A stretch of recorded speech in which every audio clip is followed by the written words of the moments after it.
بسم اللہ الرحمن الرحیم۔ زنا سے بچنے والے ایک بزرگ کا سبق آموز واقعہ۔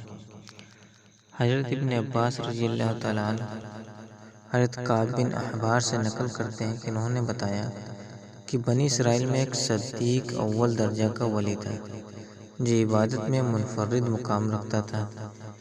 ایک عرصہ تک اپنی خانقاہ میں عبادت کرتا رہا۔ اس کے پاس روزانہ صبح شام بادشاہ وقت حاضری دیتا تھا اور اس سے پوچھا کرتا تھا کہ آپ کی کوئی ضرورت ہے؟ تو جواب دیتا، اللہ میری ضرورت کو خوب جانتا ہے۔ اللہ تعالیٰ نے اس عابد کی خانقاہ پر انگور کی ایک بیل اگا دی تھی جو ہر روز ایک انگور اٹھاتی یعنی ایک انگور لگتا تھا۔ جب اس عابد کو پیاس لگتی تو اپنا ہاتھ آگے بڑھاتا تو پانی ابل پڑتا تھا اور یہ اس پانی کو پی کر پیاس بجھا لیتا تھا۔ اس طرح ایک طویل عرصہ گزر گیا۔ ایک مرتبہ اس عابد کے پاس مغرب کے وقت ایک عورت گزری جو نہایت حسین جمیل تھی۔ اس عورت نے پکار کر کہا، اے اللہ کے بندے! تو اس بزرگ نے کہا، اس عابد نے کہا، لبیک۔ یہ سن کر عورت کہنے لگی، کیا تمہیں تمہارا رب دیکھ رہا ہے؟ اس نے فرمایا کہ واللہ ایک ہی قہار ہے، وہ قیوم ہے، دلوں کے اسرار کا واقف ہے، اور جو قبروں میں ہے ان کا اٹھانے والا ہے۔ عورت یہ سن کر کہنے لگی، مجھ سے میرا شوہر دور ہے، اس لیے مجھے ایک رات کے لیے اپنے ہاتھ پاس ٹھکانہ دے دو۔ بزرگ نے سن کر اس عورت سے کہا کہ اوپر آ جاؤ۔ وہ عورت اوپر چڑھ گئی اور اس بزرگ کی خانقاہ میں پہنچ گئی۔ وہاں پہنچتے ساتھ ہی اس عورت نے اپنے جسم کے کپڑے اتار پھینکے اور ننگی کھڑی ہو گئی۔ اس عابد کے سامنے اپنا ننگا بدن ظاہر کر دیا۔ یہ منظر دیکھ کر اس بزرگ نے اپنی آنکھیں بند کر لی اور فرمایا، تو تباہ ہو جا، اپنے آپ کو ڈھانپ لے۔ یہ سن کر اس عورت نے جواب دیا، تیرا کیا جاتا ہے اگر تو آج رات مجھ سے فائدہ اٹھا لے؟ تو بزرگ نے سن کر اپنے نفس سے مخاطب ہو کر کہا، اے نفس تو کیا کہتا ہے؟ نفس کہنے لگا، اللہ کی قسم میں تو فائدہ اٹھاؤں گا۔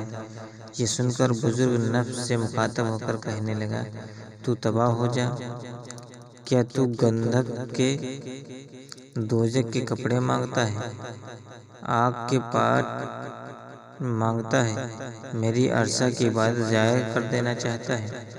پھر کہنے لگا، ہر زانی کی بخشش نہیں ہوگی اور اس کا عذاب مٹنے کو نہیں۔ میں ڈرتا ہوں کہ اللہ تجھ پر ایسا ناراض ہو کہ پھر کبھی راضی نہ ہو۔ لیکن اس بزرگ نے نفس نے اس عورت کے متعلق خوب بہکایا۔ تو بزرگ نے نفس سے مخاطب ہو کر پھر کہا، میں تیرے سامنے دنیا کی چھوٹی آگ پیش کرتا ہوں، اگر تو اس کو برداشت کر گیا تو رات اس لڑکی سے نفع حاصل کر لوں گا۔ حضرت کعب بن احبار فرماتے ہیں کہ اس بزرگ نے یہ کہنے کے بعد دیے چراغ کو تیل سے بھر دیا اور بتی کو موٹا کر دیا۔ اس منظر کو عورت بھی دیکھ رہی تھی اور اس بزرگ کی اپنے نفس سے گفتگو بھی سن رہی تھی۔ پھر اس بزرگ نے چراغ کو جلانے کے بعد اپنا ہاتھ اس جلتی بتی پر رکھ دیا۔ یہ بتی جل رہی تھی لیکن ان بزرگ کے ہاتھوں کو نہیں جلاتی تھی۔ دیکھ کر بزرگ چیخ کر کہنے لگے، تجھے کیا ہے، جلاتی کیوں نہیں؟ تو بتی اس کا انگوٹھا کھا گئی یعنی جل گیا، پھر اس کی انگلیاں کھا گئی، پھر اس کا ہاتھ جل گیا۔ یہ منظر دیکھ کر اس عورت نے زوردار چیخ ماری اور دنیا سے کوچ کر گئی۔ پھر بزرگ نے اس عورت کے جسم کو اس کے کپڑوں سے ڈھانپ دیا۔ جب صبح ہوئی تو ابلیس لعین نے چیخ کر کہا، اے لوگوں! فلاں بیٹی سے فلاں عابد شخص نے زنا کیا ہے اور زنا کرنے کے بعد اس کو قتل کر دیا۔